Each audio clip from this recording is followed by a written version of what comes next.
बाजोड़ के अंदर, जिसके अंदर फिर हमारे मासूम का रिश्ता खत्म हो रहा है। हमारी फौज के दरमियान और हमारी आवाम इस्तेमाल खत्म होने की वजह से ये जंग जिस हुए और उनकी फीडबैक लेके उनके बताए हुए अमल के मुताबिक हम आगे अपना एक इंशाल्लाह एक पॉलिसी रिव्यू करने के लिए हम ये जो बैठे हुए हैं, ये जिम्मेदारी है कि उन्होंने बॉर्डर को क्लियर करना है, बॉर्डर पे प्रोटेक्शन देनी है, क्योंकि हमारे लिए हमारे किसी उस फौजी जवान वो भी हमारा बच्चा है, हमारा भाई है, हमारा बेटा है, उतना ही अजीज है जितना हमारे लिए हमारे कोई सिविलियन हमारे लिए अजीज है, क्योंकि वो भी हमारी मदद के लिए लड़ रहे हैं। लेकिन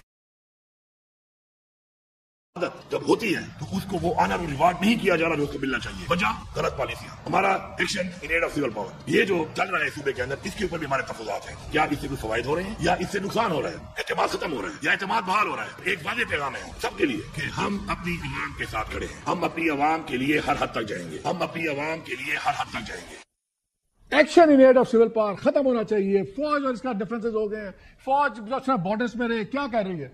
और फिर कुछ घंटे गुजरने के बाद वही गंडापुर साहब क्या कहते हैं? फोर्सेस ने, पुलिस ने, फौज ने मिलकर हमने अमन को कायम करना है। पाकिस्तान के दुश्मन ममालिक हैं, वो कभी भी नहीं चाहते कि पाकिस्तान में अमन हो और पाकिस्तान में इससे कायम हो, और दहशतगर्दी के सारे जो ताने बाने हैं वो इन्हीं दुश्मन ममालिक के साथ जुड़ते हैं और इसका खात्मा हमने मिलकर करना। मैं बड़े खुलकर ये बात करता हूँ, एक साजिश के तहत हमारे हुकूमत के दरमियान, अवाम के दरमियान और फोर्सेस के दरमियान एक अदम एतमाद पैदा किया जा रहा है। इनको एक साजिश को खत्म करने के लिए हमने मिलकर ऐसे लोगों को बेनकाब करना है, और उसको बेनकाब करने के लिए जब तक अवाम अपनी हुकूमत का और अपने इदारों का साथ नहीं देंगी, नहीं हम जंग जीत सकते हैं और ना हम ये जंग लड़ सकते हैं। आप सबसे भरपूर तरीके से जंग में भरपूर साथ देना बहुत ही जरूरी है और वक्त की जरूरत है। फिर उन्होंने ये भी कहा ये हमारे मेहमान हैं और हमारा फर्ज है, हमारी रवायत है ये करें, और हमारे बच्चे भी ये करेंगे आगे सब कुछ। मैं I won't embarrass Taimur, because Taimur पे पहले लेबल है कि ये दूसरे मुखालिफ कैंप में है।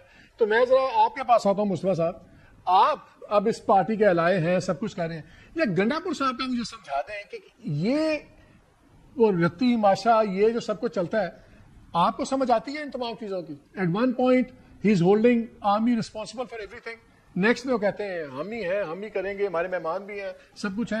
ये क्या हो रहा है पॉलिटिक्स में? हमें जरा आप समझा दें कि दोस्त कौन है, दुश्मन कौन है।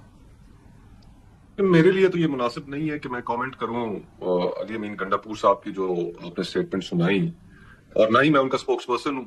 ये तो उनकी जमात का कोई आदमी इसके ऊपर ज्यादा बेहतर तरीके से बात कर सकता है।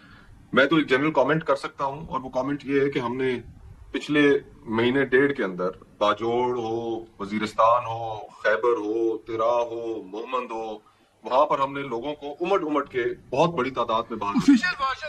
ऑफिशियल वर्जन ये है कि ये जो है तालिबान, इन्होंने फायरिंग की, सब कुछ उनकी फ्रेजेस सुने, कोलैटरल डैमेज, बेगुनाह लोग, फलानी चीज, और ये जो है बहुत ज्यादा गैप पड़ गया और यही चीजें हो रही हैं। क्लियरली वो किसी और जुबान में कहीं और उंगली कर रहे हैं, पॉइंट कर रहे हैं अपनी। तो ये मुझे बता देना कि ये जो कॉन्फ्लिक्ट्स हैं, जब पार्टी के अपने सीनियर लीडर इस तरह बात कर रहे हैं, तहरीकें क्या इतनी कंफ्यूजन में चलेंगी? I am genuinely trying to understand. देखिए, मैं जिस जो पॉइंट रेज करना चाह रहा था वो पॉइंट ये था कि वहां पर इस वक्त प्रॉब्लम को समझने की जरूरत है। अगर लोग इस वक्त आईडीपीज बनने के लिए तैयार नहीं है, उनको पता है कि ऑपरेशन के नतीजे में उन्हें अपना घर बार छोड़ना पड़ेगा, कहीं और जाके बसना पड़ेगा जब तक ऑपरेशन मुकम्मल नहीं होता, तो ये लोगों के लिए एक बड़ा तकलीफ दे अमल है। तो आईबीओ ऑपरेशन देखें, IBO base complete my point please. तो दूसरी तरफ दहशतगर्दी के साथ हमने लड़ना भी है। अब वहां पर अगर दहशतगर्द मौजूद है तो उनका कलाकमा भी करना है, जो मासूम लोग और हमारी सिक्योरिटी फोर्सेस के ऊपर हमला कर रहे हैं। तो फिर इसका हल क्या है? इसका हल तो यही है ना कि आप मुकामी आबादी को इन कॉन्फिडेंस लेकर फिर ऑपरेशन करें। तो अगर इस बात पे आप पे कोई एतराज नहीं है मुझे, totally I am in sync with you. मुझे सब गंडापुर साहब को कौन ये जब मुझे बताएं तैमूर भाई, ये गंडापुर साहब को कोई बातें समझाएगा? मुस्तफा साहब को भेज दें उसके पास कि ये कुछ समझा दें उनको, भेज दें जी। मुस्तफा साहब बड़ा अच्छा बोलते हैं सीरियसली, बिकॉज इतनी कंफ्यूजन के साथ one step forward two steps back, ये तो मुझे समझ नहीं आ रही। और ये जो अब हो गया है कि पहले के जी की आदत वहां से हो गया, फिर मैं सिर्फ पेशावर का जलसा करूंगा, पेशावर की मेरी मैं करूंगा, बाकी कल तक आलिया हमजा बहुत बुरी थी, अब आलिया हमजा पे पंजाब डाल दिया पूरा पीटीआई ने। मालिक साहब, मेरे ख्याल में 3 पॉइंट आपने जरा इंपॉर्टेंट उठाए हैं। क्विकली 2 मिनट है हमारे पास जी, नहीं जल्दी से जो है वो डील करते हैं। देखें, पहली बात तो जो है वो ये है कि मेरे ख्याल में जो चीज हर कोई देख रहा है, जो पब्लिक देख रही है, वो देख रही है कि प्रिंसिपल पे हम कैसे एक्ट करते हैं, और उसके लिए जरूरी नहीं है کہ آپ اتنا سخت بولیں کہ وہاں سے بیک ٹریک کرنا جو ہے وہ پڑے. اس ملک کو ابھی پرنسپلز پہ بولنے اور پرنسپلز پہ ایکٹ کرنے کی ضرورت ہے. میں تو حامی رہا ہوں اور مایوس بھی رہا ہوں کہ ہماری حکومت اگر 9 مئی کی انکوائری خیبر پختونخوا میں نہیں کر سکتی، جب اتنے بھونڈے فیصلے آئے ہیں جن سے عمر ایوب، شبلی فراز، کون شوزہ، زرتاج گل وزیر کو ڈسکوالیفائی کیا گیا، یہ تو فیصلے 9 مئی کا مذاق بنا رہے ہیں. نہیں، وہ تو سرگودا کورٹ نے تو کیا زبردست فیصلہ دیا. اس نے یہ کہا کہ اگر آپ جلوس میں کہیں کھڑے میں بھی ہیں اور آپ تو پھر آپ ذمہ دار ہیں جو بھی ہوتا ہے. Just being present some where, میں شاید جلوس کے آخری کونے میں کھڑا ہو کے جلوس دیکھ رہا ہوں تو مجھے بھی 10 سال قید ہو جائے گی. وہ تو مسخہ خیز فیصلے ہیں نا. And this will rebound on them.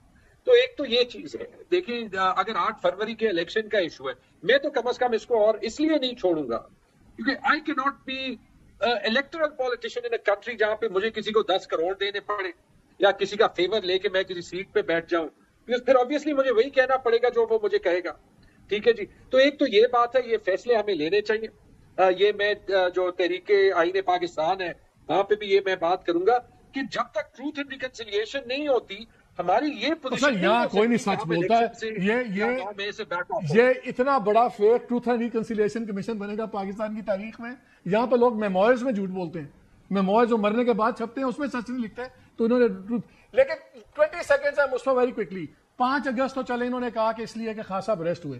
14 اگست کو جو ایک معراج ہم پرومس کی گئی ہے ہمیں، do you agree with that? مشاورت ابھی کریں گے اس کے اوپر. I just want to quickly جو بلال بھائی بات کر رہے تھے، 10 سیکنڈز بڑا ایک تبصرہ دیا کہ جی کہ اپوزیشن ایسے کر رہی ہے ایسے کر رہی ہے. تو قبلہ آپ نے تو اپوزیشن کی میٹنگ نہیں ہونے دی، آپ نے تو وہاں پر ہوٹل میں پولیس بھیج دی، وہاں پر اسپیشل برانچ بھیج دی. اس سے کوئک آنسر لے لوں، ٹائم بالکل نہیں ہے. I really want it. اتنا کیا گھبراہٹ ہے؟ کیوں ان کو اپنے گھر پہ جانا پڑا؟ مصطفیٰ کے گھر پہ بیٹھے ہیں سارے. کیا پرابلم ہے؟ لاسٹ ٹائم بھی آپ لوگوں نے ہوٹل سیل کر دیا. مجھے نہیں پتا انتظامیہ یہ آپ کیوں کرتے ہیں؟ آپ وزیر ہیں، وزیر ہر کیا کہتا ہے یار مجھے پرابلم ہے. دیکھیں میں سر میں وزارت میں جسٹیفائی کریں، میں سی ڈی اے کا ڈائریکٹر جسٹیفائی کر سکتے ہیں. چلیں can you justify? I don't know what the reasons were that they do it, but I think یہ تھا میں نہیں ہونے دینا. نہیں سر، میں تو خود نہیں چاہتا یہ بات بنے چونکہ تاکہ یہ فیلئر کسی اور پہ نہ ڈال سکے. فیلئر تو ہونا تھا، میں 3 ہفتے سے کہہ رہی ہوں فیلئر پہلے بھی ہونا تھا، کل بھی ہونا ہے. دیکھیے مالک صاحب ریڈ زون کے اندر کانفرنس کی تھی جہاں پر پی ڈی ایم بنی.